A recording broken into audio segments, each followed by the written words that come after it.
ಓಂ ನಮೋ ಭಗವತೆ ವಾಸುದೇವಾಯ. ನಿತ್ಯಭಕ್ತಿ ಕಾರ್ಯಕ್ರಮಕ್ಕೆ ಸುಸ್ವಾಗತವನ್ನು ಕೋರುತ್ತಾ, ಕನಸುಗಳು ಅಂದಾಗ, ಶಕುನಶಾಸ್ತ್ರ ಅಂದಾಗ, ಸ್ವಪ್ನಶಾಸ್ತ್ರ ಅಂದಾಗ ನಾವು ಇವೆಲ್ಲವನ್ನು ಗಮನಿಸಿ ನೋಡೋಕೆ ಹೋದಾಗ ಬಹು ವಿಶೇಷವಾಗಿ ಕನಸುಗಳ ವಿಚಾರವಾಗಿ ಸಾಕಷ್ಟು ನಾವೆಲ್ಲ ತಿಳ್ಕೊಂಡಿದ್ದೀವಿ. ಆದರೆ ಕೆಟ್ಟ ಕನಸುಗಳು, ಆ ಕೆಟ್ಟ ಕನಸು ಹೇಗಿರುತ್ತೆ?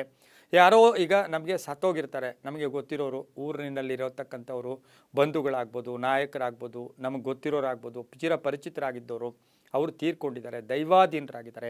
ಸತ್ತವರು ಕನಸಿನಲ್ಲಿ ಬಂದಾಗ ಅವ್ರ ಜೊತೆ ನಾವು ಓಡಾಡ್ದಂಗೆ, ಅವ್ರ ಜೊತೆ ಕೂತು ಊಟ ಮಾಡ್ದಂಗೆ, ಅಥವಾ ಅವ್ರ ಜೊತೆ ಮಾತಾಡಿದಂಗೆ, ಇದೆಲ್ಲ ಕೆಟ್ಟ ಕನಸುಗಳು. ಸತ್ತವರು ಕನಸಿನಲ್ಲಿ ಬಂದಾಗ ಅದರ ಒಂದು ವಿಶೇಷ ಏನು? ಆಪ್ತರಿರ್ಬೋದು, ಕುಟುಂಬದಲ್ಲಿ ಯಾರೇ ಇರ್ಬೋದು, ಆ ರೀತಿ ಬಂದಾಗ ಅದು ಶುಭನ ಅಶುಭನ ಅಂತಕ್ಕಂಥ ಒಂದು ಇದು ಕೂಡ ನಮ್ಮ ಪ್ರಶ್ನೆ ಕೂಡ ನಮ್ಮಲ್ಲಿ ಈ ಸ್ವಪ್ನಶಾಸ್ತ್ರದ ಪ್ರಕಾರ ನಾವು ನೋಡೋಕೆ ಹೋದಾಗ ಕೆಟ್ಟ ಕನಸುಗಳು ಬೆಂಕಿ ಹತ್ಕೊಳ್ತಕ್ಕಂಥದ್ದು, ಅಥವಾ ನಾವು ಗೋಳಾಡ್ತಕ್ಕಂಥದ್ದು, ಅಥವಾ ಇದೆಲ್ಲ ನಮಗೇನು ಅಂದರೆ ಕೆಟ್ಟ ಕೆಟ್ಟ ಸ್ವಪ್ನಗಳು. ನಾವು ಬೆಳಗಿನ ಜಾವ ನಮಗೆ ನಾವೇ ಸುಮ್ಮನೆ ಅಳ್ತಾ ಇರ್ತೀವಿ, ಅಳೋ ಸೌಂಡು ನಮಗೆ ಅಳ್ತಾ ಇದ್ದಂಗೆ, ನಮಗೆ ತುಂಬ ಬೇಕಾದವರು ನಮಗೆ ಕಾಣಿಸಿ, ಇವೆಲ್ಲ ನೋಡಿದಾಗ ಈ ಕೆಲವು ಕೆಟ್ಟ ಕನಸುಗಳು. ಇವತ್ತಿನ ದಿವಸ ಕೇವಲ ಕೆಟ್ಟ ಕನಸುಗಳ ಬಗ್ಗೆ ನಾವು ಇವತ್ತಿನ ದಿವಸ ತಿಳ್ಕೊಳ್ಳೋಕೆ ಹೋದಾಗ ನಮಗೇನಾಗುತ್ತೆ, ಕೆಲವು ಸಾರಿ ನಮ್ಮ ಮನಸ್ಸಿನಲ್ಲಿ ನಮಗೆ ಸ್ಥೂಲ ಪ್ರಜ್ಞೆ, ಸೂಕ್ಷ್ಮ ಪ್ರಜ್ಞೆ, ಸ್ತುಪ್ತ ಪ್ರಜ್ಞೆ ಅಂತ ಏನು ಕರಿತೀವಿ, ಆ ನಮ್ಮ ಮಲಗಿದಾಗ ನಮ್ಮ ಮನಸ್ಸಲ್ಲಿ ಏನಾದರೂ ಇದ್ದರೆ ಅದು ಕೂಡ ರಿಫ್ಲೆಕ್ಟ್ ಕೂಡ ಆಗುತ್ತೆ. ಆ ರೀತಿ ನಾವು ಪದೇ ಪದೇ ಅವ್ರ ಬಗ್ಗೆ ಚಿಂತೆ ಮಾಡೋಕ್ಕೆ ಹೋದಾಗ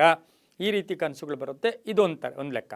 ಇನ್ನೊಂದು ಧರ್ಮದ ಲೆಕ್ಕದಲ್ಲಿ ನೋಡೋಕ್ಕೆ ಹೋದಾಗ ಆ ವ್ಯಕ್ತಿ ನಮ್ಮ ಮನಸ್ಸಿನಲ್ಲಿ ಕನಸಿನಲ್ಲಿ ಬಂದ ಅಂತ ಹೇಳಿದ್ರೆ ಅಲ್ಲಿ ಏನೋ ಒಂದು ಕಡೆ ನಮ್ಮ ಅವರ ಬಾಂಧವ್ಯ ಇರ್ಬೋದು, ನಮ್ಮ ಅವರ ಕೋಪತಾಪಗಳಿರ್ಬೋದು, ನಮ್ಮ ಅವರ ಕೆಟ್ಟ ಪರಿಸ್ಥಿತಿಗಳು ಕೂಡ ಇರ್ಬೋದು. ಇವನ್ನು ಕೂಡ ನಾವಿಲ್ಲಿ ಪರಿಗಣನೆಗೆ ತಗೊಳ್ತೀವಿ. ಸಾವಿನ ವ್ಯಕ್ತಿ ಅಥವಾ ಒಂದು ಸ್ಮಶಾನ ಕಾಣಿಸ್ತಕ್ಕಂಥದ್ದು, ಅಥವಾ ಶವವನ್ನು ಸುಡ್ತಾ ಇರ್ತಕ್ಕಂಥದ್ದು, ಇವೆಲ್ಲ ಕಾಣಿಸಿದಾಗ ಕೆಲವು ನಮಗೆ ಶುಭ, ಕೆಲವು ನಮಗೆ ಅಶುಭ ಆಗಿರುತ್ತೆ. ಕೆಲವು ಅಶುಭ, ಅನಾರೋಗ್ಯ ಕಾಡ್ತಕ್ಕಂಥದ್ದು, ಆರೋಗ್ಯದಲ್ಲಿ ಏರುಪೇರಾಗ್ತಕ್ಕಂಥ ಸಾಧ್ಯತೆ ಇರುತ್ತೆ. ಜೊತೆಗೆ ತಕ್ಷಣವೇ ನಮಗೇನಾಗುತ್ತೆ, ಕುಟುಂಬದಲ್ಲಿ ಯಾರಿಗೋ ಒಬ್ರಿಗೆ ತೊಂದರೆ ಆಗಿ ಅದರ ಬಗ್ಗೆ ನಾವು ಚಿಂತೆ, ಅದು ಕೂಡ ಕೆಟ್ಟ ಕನಸು ಕಾಣಿಸಿದಾದ ಮೇಲೆ 1 ವಾರದ ತನಕ ಅದರ ಪ್ರಭಾವ, 1 ವಾರ ಆದಮೇಲೆ ಅದರ ಪ್ರಭಾವ ಇರೋದಿಲ್ಲ. ನಾವು ಇವತ್ತಿನ ದಿನ ಕೆಟ್ಟ ಕನಸು ನಮಗೆ ಸೋಮವಾರ ಕಾಣಿಸಿದೆ, ನೆಕ್ಸ್ಟ್ ಸೋಮವಾರ ತನಕ ಅದರ ಪ್ರಭಾವ ಇರುತ್ತೆ, ಆಮೇಲೆ ಇರೋದಿಲ್ಲ. ಮತ್ತು ನಮಗೇನಾಗುತ್ತೆ, ಈ ರೀತಿ ಸತ್ತ ವ್ಯಕ್ತಿಗಳು ಕಾಣಿಸಿದಾಗ ಆಯಸ್ಸಿಗೆ ಸ್ವಲ್ಪ ಕಂಟಕ, ಆರೋಗ್ಯದ ಕಂಟಕ, ಇವೆಲ್ಲವೂ ಕೂಡ ನಮಗೆ ಕಾಣಿಸ್ತಕ್ಕಂಥ ಒಂದು ಸಾಧ್ಯತೆ ಇರುತ್ತೆ. ಸಣ್ಣ ಪುಟ್ಟ ಏನೋ ಅಪವಾದ ಇರ್ಬೋದು, ಸಾಲ ಬಾಧೆ ಇರ್ಬೋದು, ಮಾನಸಿಕ ಯಾತನೆ ಆಗ್ತಕ್ಕಂಥ ಆ ಸಂದರ್ಭದಲ್ಲಿ ಈ ರೀತಿ ಕೆಟ್ಟ ಕನಸುಗಳು ನಮಗೆ ಕಾಣಿಸ್ಕೊಂಡಾಗ, ಈ ಥರ ಏನೋ ಒಂದು ನಮ್ಮ ಮನಸ್ಸಿಗೆ ಕೆಟ್ಟದ್ದು ಅಂತಂದಾಗ ತಕ್ಷಣವೇ ನಾವು ಸಾಧ್ಯವಾದರೆ ಕುಲದೇವರು, ಮನೆದೇವರನ್ನು ದರ್ಶನ ಮಾಡಬೇಕು. ಇಲ್ಲ ತುಂಬ ದೂರ ಇದೆ, ನಾವು ಹೋಗೋಕ್ಕಾಗಲ್ಲ ಅಂದರೆ ಅದರ ಪ್ರತಿರೂಪವಾಗಿರ್ತಕ್ಕಂಥ, ಈಗ ವೆಂಕಟೇಶ್ವರನಿಗೆ ನೀವು ತಿರುಪತಿಗೆ ನಾಳೆ ಹೋಗೇನೆ, ಇಲ್ಲಿರ್ತಕ್ಕಂಥ ಯಾವುದೋ ವೆಂಕಟೇಶ್ವರನ ದೇವಸ್ಥಾನಕ್ಕೆ ಹೋದರೂ ಆಗುತ್ತೆ.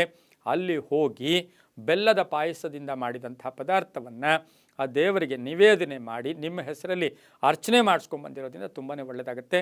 ಹಾಗಾಗಿ ಸತ್ತ ವ್ಯಕ್ತಿ, ಸ್ಮಶಾನ, ಇವ್ರ ಜೊತೆ ಒಡನಾಟ, ಇವೆಲ್ಲವೂ ಕನಸಿನಲ್ಲಿ ಕಂಡಾಗ ಸ್ವಲ್ಪ ಜಾಗೃತಿಯನ್ನು, ಅಥವಾ ಮನೆಯಲ್ಲಿ ತೀರ್ಥಗಳಿದ್ದರೆ ಅವ್ನು ನೀರಿಗೆ ಹಾಕ್ಕೊಂಡು ಸ್ನಾನ ಮಾಡೋದ್ರಿಂದ, ತೀರ್ಥ ಪ್ರೋಕ್ಷಣೆ ಮಾಡಿಸ್ಕೊಳ್ಳೋದ್ರಿಂದ ಸಾಕಷ್ಟು ಶುಭ ಆಗ್ತಕ್ಕಂಥದ್ದು. ಗುರುಗಳ ದರ್ಶನ ಮಾಡ್ಕೊಳ್ಳೋದ್ರಿಂದ ತುಂಬಾ ಒಳ್ಳೆಯದಾಗುತ್ತೆ. ಎಲ್ಲವೂ ನಂಬಿಕೆಯ ಆಧಾರದಲ್ಲಿ ಅಂತ ಹೇಳ್ತಾ, ಸರ್ವೇ ಜನ ಸುಖಿನೋ ಭವಂತು, ಸಮಸ್ತ ಸನ್ಮಂಗಳಾನಿ ಭವಂತು.